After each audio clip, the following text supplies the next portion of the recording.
पंचमी आहे. मुंबईला दुसऱ्या दिवशी होळीच्या दुसऱ्या दिवशीच कार्यक्रम असतो. पण नाशिकला आणि काही इतर ठिकाणी रंगपंचमीच्या दिवशी. मी तुम्हाला सगळ्यांना शुभेच्छा देतो. एक आहे की मी मागे सुद्धा तुम्हाला सांगितलं होतं की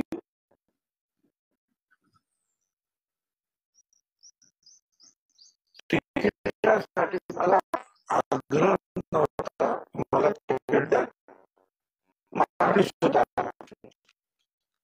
परंतु महायुतीची जी चर्चा दिल्लीमध्ये झाली, त्याच्या आणि महाराष्ट्रातील वेगवेगळ्या जागांच्या बाबतीमध्ये कुठे जाणार द्यायची या संदर्भात जेव्हा चर्चा झाली त्यावेळेला अचानक माझं नाव पुढे आलं आणि सांगितलं की भुजबळांनी नाशिकला उभं राहावं. याची काही कल्पना आम्हाला स्वतः नव्हती. होळीच्या दिवशी आम्ही इकडे यायला निघालो होळीसाठी म्हणून मुंबईवर नाशिकला. अर्ध्या वाटेतून बरोबर आणि त्यांनी सांगितलं की असं असं जे आहे ठरलेलं आणि तो राष्ट्र पातळीवर ठरलेला. तर मला एक दिवशी विचार करू द्या, उद्या सांगतो. आणि बराच विचार केला तर आम्ही दुसऱ्या दिवशी आमच्या चीफ दादा प्रफुल्ल पटेल या सगळ्यांना सांगितलं. त्या अगोदर मी फडणवीस यांच्याबरोबर सुद्धा चर्चा केली किंवा काय आहे खरं आहे का असं काय. तो म्हणाले खरं आहे. काय तिथे अशी चर्चा झाली आणि त्याप्रमाणे वर्षाकडून स्वतः असा प्रस्ताव आला. सुधारावं लागेल. ठीक आहे. आणि मग आम्ही जे आहे चाचपणी कर तोपर्यंत कोणाला सांगितलं नाही तुम्हाला. परंतु मग असं आहे की त्याला उभं राहायचं 2-4-5 महिन्यापासून प्रयत्न करेल ना. आता अचानक हे नाव पुढे आल्यानंतर ताबडतोब आलं आणि काही लोकांची चर्चा सुरू झाली आणि त्या वेळेला जो आहे ही गोष्ट बाहेर मीडियामध्ये आणि त्यामुळे चर्चेमध्ये आली.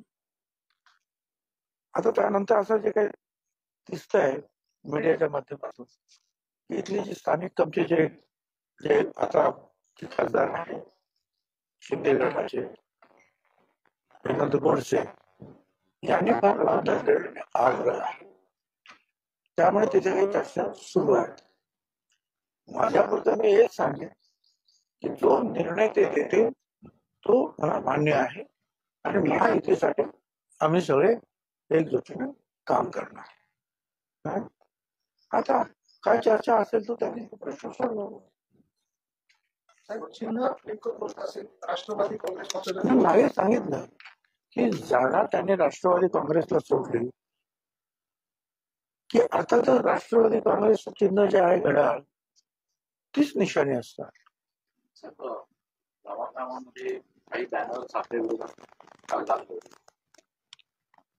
मला कळलं ते आणि तो मीडियामध्ये सुद्धा आलं, वर्तमानपत्रामध्ये सुद्धा आलं.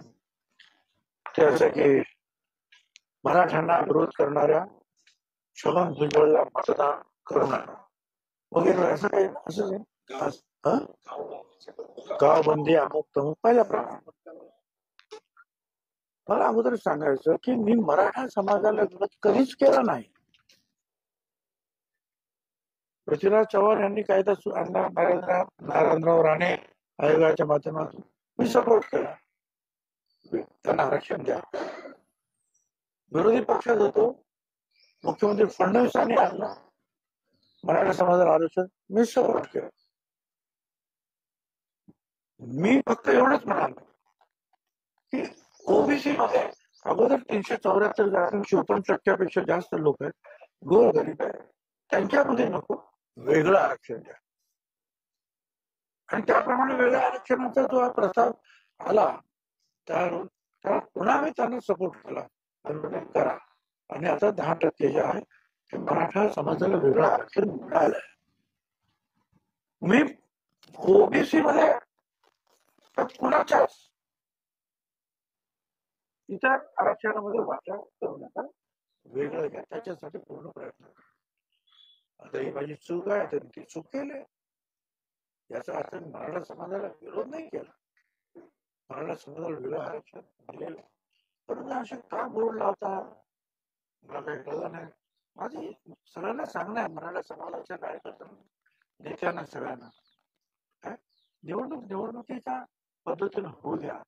आता काही दिवसापूर्वी वर्तमानपत्रात आणि मीडियामध्ये हे आलं की बीजेपीच्या ज्या उमेदवार म्हणजे महायुतीच्या उमेदवार पंकजाताई मुंडे या कुठे गावात गेल्या एक दोन ठिकाणी, तिथे सुद्धा मराठा समाजाच्या कार्यकर्त्यांनी त्यांना अडवलं.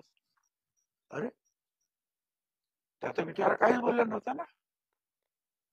का कुठच्या मीटिंगमध्ये भाषण केलं त्यांनी? काय मराठ्यांच्या विरुद्ध त्या बोलल्या? काहीच बोललेल्या नाहीत ना त्या. भुजबळांना बोलल्या समजू शकले, अरे त्या काहीच बोलल्या, त्यांना काय विरोध करता तुम्ही? ही चूक नाही, वंजारी समाजाचे आहेत म्हणून कशासाठी? पर ते तर ते पर सोलापूरमध्ये मी त्या प्रणिताई शिंदे, त्या मागासवर्गीय,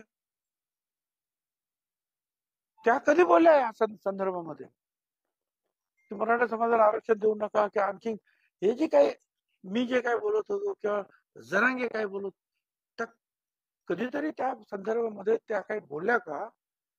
मग त्यांना सुद्धा मराठा समाजाच्या काही गावांमध्ये यायचं नाही, तुम्ही कुठे होता वगैरे, म्हणजे काय काय दलित समाजाचे म्हणून? मग दलित समाजाच्या कॅन्डिडेटने उभं राहायचं नाही, वंजारी समाजाच्या कॅन्डिडेटने उभं राहायचं नाही, माळी समाजाच्या कॅन्डिडेटने उभं राहायचं नाही, ओबीसीच्या कुठल्याच कॅन्डिडेटने उभं राहायचं नाही, भटक्या मुक्ताने उभं राहायचं नाही, असं काही आहे का? ते तरी सांगा. शांत राहू, मग काय करणार? पण यातून जे मला एवढंच सांगायचं आहे की असे बोर्ड्स असतील किंवा अशा रीतीचा जर विरोध असेल तर याच्यामध्ये मला स्पष्टपणे सांगायचं, मराठा समाजाचं नुकसान होणार आहे. कारण हाच विचार मग सर्व दूर महाराष्ट्रामध्ये इतर समाजाने जर करायला लागले तर चांगल्या चांगल्या मराठा उमेदवार असू शकतात, त्यांना सुद्धा उगीच विरोधाला सुरुवात होईल. तर कृपया या मार्गाने आपण जायचं काही कारण नाही. निवडणुका नेहमीच्या पद्धतीने होऊ द्या. नाशिकची निवडणूक अशीच होऊ द्या. मी तर हेच सांगणार आहे की देशाचा आणि नाशिकचा विकास याला तुम्ही मतदान करा, जातीपातीवर कसलं मतदान करताय? एखादा रस्ता जो आम्ही समजा केला, मुंबई नाशिक आणि ते ब्रिज वगैरे काय असेल, तो पूल वगैरे, तिथे काय काय ओबीसीचे लोक जातात का? माळे लोकांची माळे जातात? अरे सगळ्यांसाठी आहे ते विकास, हा सगळ्यांसाठी आहे. तो मराठा समाजासाठी आहे, तो सगळ्यांसाठी आहे. ते सरकार जे निर्णय घेतं, मग शेतकऱ्यांच्या बाबतीत असेल, ते महिलांच्या बाबतीत असेल, विद्यार्थ्यांच्या बाबतीत असेल, रस्त्यांच्या बाबतीमध्ये असेल, पाण्याच्या बाबतीमध्ये असेल, तर हे सगळे विकासाचे प्रश्न जे आहेत हे मराठा त्याच्यामध्ये येतो, दलित त्याच्यामध्ये येतो, ओबीसी त्याच्या सगळ्यांच्याच फायद्याचं असतं. त्याच्यामुळे जे आहे की विकास झाला त्याचा फायदा सगळ्यांचाच होतो. आपण एअरपोर्ट केला, सर्व जाती धर्माचे लोक जातात ना एअरपोर्टवर. आपण बोट क्लब केला की नाही? आपण सगळे लोक जातात का? पण गुजरात मधून लोक येतात, त्याचा उपयोग घेतात की नाही? आपण सप्तशृंगी गडावर पिणीकडे ट्रॉली केली आपण, सगळ्या समाजाचे लोक जातात, सगळ्या किती आनंदाने जातात. हे अशा अनेक ज्या गोष्टी ज्या आपण केल्यात का, रस्त्याच्या केल्या असतील किंवा देवस्थानाच्या केल्या असतील किंवा इतर काही केल्या असतील, त्याचा फायदा शेवटी सगळ्यांना होतो. म्हणून आपण विकासाची कास धरूया. का मग नाशिकचा विकास असेल, महाराष्ट्राचा विकास किंवा देशाचा विकास, काय देशाचा विकास कोण करताय हे सुद्धा बघा ना. आज सगळेच म्हणतात किंवा मोदी साहेब बसलेले आहेत आणि त्या माध्यमातून जे आहे विकासाची पावलं हळूहळू पुढे पडतात चांगल्या पद्धतीनं अनेक गोष्टीमध्ये. तो तो विचार तुम्हाला पटतो की नाही विकासाचा? याचा विचार करा. जर ते पसरून बसले तुम्ही मतदान करत असले, आणि मला असं वाटतं नाशिकची जनता ही शोधणे आहे. खरं तर तुमच्या उमेदवारी मागचा हेतू जो आहे एनडीएचा, तो तुम्हाला देशात ओबीसीचं नेतृत्व करण्यासाठीचा आहे, असा मेगा प्लॅन त्यांचा आहे, आणि त्यामुळे आपल्याला हा आग्रह वरतूनच करण्यात आलेला असं कळतंय. तुमची तयारी असेल देशातल्या ओबीसीचं नेतृत्व करण्याची? भाई तुम्ही काय म्हणतात हे मला माहित नाहीये. एक दुसरं, स्वतः प्रधानमंत्री मोदी साहेब हेच ओबीसी आहे, तेच ओबीसीचे मोठे नेते आहेतच ना, जन. त्यात काय प्रश्न येतोय? आणि माझ्याबद्दल म्हटलं तर त्यांनी कुठेही मला जर काम महायुती काम करायला सांगेल ते काम करायला माझी तयारी आहे. यापूर्वी सुद्धा रामलीला मैदान समता परिषदेने आम्ही भरवलेलं आहे फुल. 7 लाखाची पटणाला गांधी मैदान बिहारमध्ये आम्ही, तुम्ही अनेक तुमच्यापैकी लोक होते, हिंदुस्थानात मिटिंग घेतली. ओबीसी साठी मी इथेच लढतो असं नाहीये, देशभर मी काम करत असतो. अर्थात कधी जास्त काम होतं, कधी कमी काम होतं, पण महायुतीच्या नेत्यांनी किंवा तुम्ही म्हणता त्याप्रमाणे खरोखर दिल्लीच्या शीर्ष नेत्यांनी काय एखादी जबाबदारी दिली तर करू, का नाही करायची? जर निवडणूक हीच फक्त जबाबदारी आहे का? काम कसं करतात?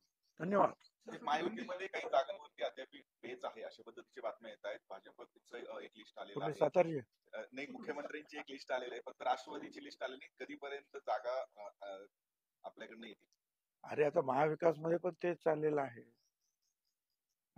आणि महायुतीमध्ये सुद्धा काही प्रमाणात थोडा चर्चा होते आहे.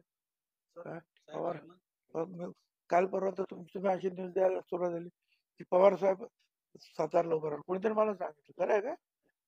हा, बरोबर कसं कळलं? अर्थात त्यांनी जे ठरवलं काय, आणि ते काय ठरवतील हे ना सुप्रियाताईला समजणार आहे, ना घरामध्ये वहिनींना समजणार आहे. आणि त्यांनी एकदा ठरवलं ना काय, तर ना ते सुप्रियाताईचं ऐकणार ना त्या वहिनीचं ऐकणार. ते नेतृत्व वेगळं आहे. ते मी खरं नाही ऐकलं, म्हटलं असं कारण ते काही कॉलर अशी गेली वगैरे वगैरे गंमत त्यांची. गोडसेंनी आज इच्छुक उमेदवार प्रचाराला सुरुवात केली, पत्रकं वाटली जातात त्यांच्या प्रदर्शन. आता असं आहे ना की चांगली गोष्ट आहे ना, त्याने प्रचाराला सुरुवात केलेली आहे, करा. काय शेवटी तिकीट कोणाला जरी मिळेल त्याला त्याचा फायदा होईलच ना, नाही का? त्यांना तिकीट मिळालं त्यांना फायदा होईल, आणखी कोणाला तिकीट मिळालं त्याचा फायदा होईल. प्रचारात मी काय, ते काय, इतर लोक काय, भाजपचे आमचे आमदार काय, सगळ्यांनी एकत्रित काम करायचं आहे. सगळ्यांना आपल्या पक्षाची पहिली यादी कधी आहे? पहिली यादी तशी जाहीर झाली, वाटलं दोन तीन लोकांची तर नाव आली. फक्त रायगड संदर्भात एक दोन नाव आली आहेत ना, तर आता सगळेच आता येतील, एकदम 1-2 दिवसात येतील. उमेदवार अर्ज भरायचे आत्महत्या नक्की उम्मीदवारी को लेकर काफी चर्चा है, आपकी तरफ से क्या? मुझे कुछ नहीं है, क्या मुझे कहा गया आपको यहाँ से लड़ना है क्या, और ये बात जो है मीडिया में आ गई, इससे ये चर्चा हो रही है. अब मुझे लड़ना, ये महायुति की जो हमारी बैठक दिल्ली में हुई वरिष्ठ लोगों नेताओं के साथ, सब कुछ उसमें वो ये बात रखी गई थी और प्रस्ताव मान्य हुआ. अब फिर से जो यहाँ के जो हमारे सांसद हैं आज के, वो कुछ जो है आग्रह कर रहे हैं कि उनको टिकट मिलना चाहिए. तो ये जो और चर्चा हो रही है, जो भी चर्चा होगी, जो भी निर्णय होगा, उसमें हम जो सब काम करेंगे. हमें महायुति के लिए काम करना है बस. सर मैसेज ये है कि आप ओबीसी का नेता हो, तो नेशनल लेवल पे आप काफी अच्छा काम कर सकते हो, इसके लिए आपको सपोर्ट किया जा रहा है. ऐसा आप कह रहे हैं, तो ओबीसी का काम तो मैं आज नहीं, मैं 30 साल से कर रहा हूँ. आपको पता है, दिल्ली है, बिहार है, हरियाणा है, जहाँ सब जगह, तो ये तो काम हमारा चलता है. और मेरी पार्टी है या और कोई हमारी महायुति के लीडर्स है, तो अगर कहते हैं कि भाई ये काम आपको करना है तो करना चाहिए, करेंगे. ऐसा, और ये क्षेत्र मेरे लिए नया नहीं है. एक बार मैंने जो शिवसेना का भी इस्तीफा दिया इसके लिए, ओबीसी के जो मंडल आयोग के लिए, ठीक, तभी से काम कर रहा हूँ। सर, चले कब तक आपकी उम्मीदवारी घोषित की जाएगी या फिर अब ये तो नहीं मुझे मालूम, क्योंकि मेरा अगर है भी नासिक की उम्मीदवारी अर्जी दाखिल जो है भरने की, वो तो 26 तारीख तक है, अभी करीबन 1 महीना है, उसके पहले जरूर करेंगे कुछ।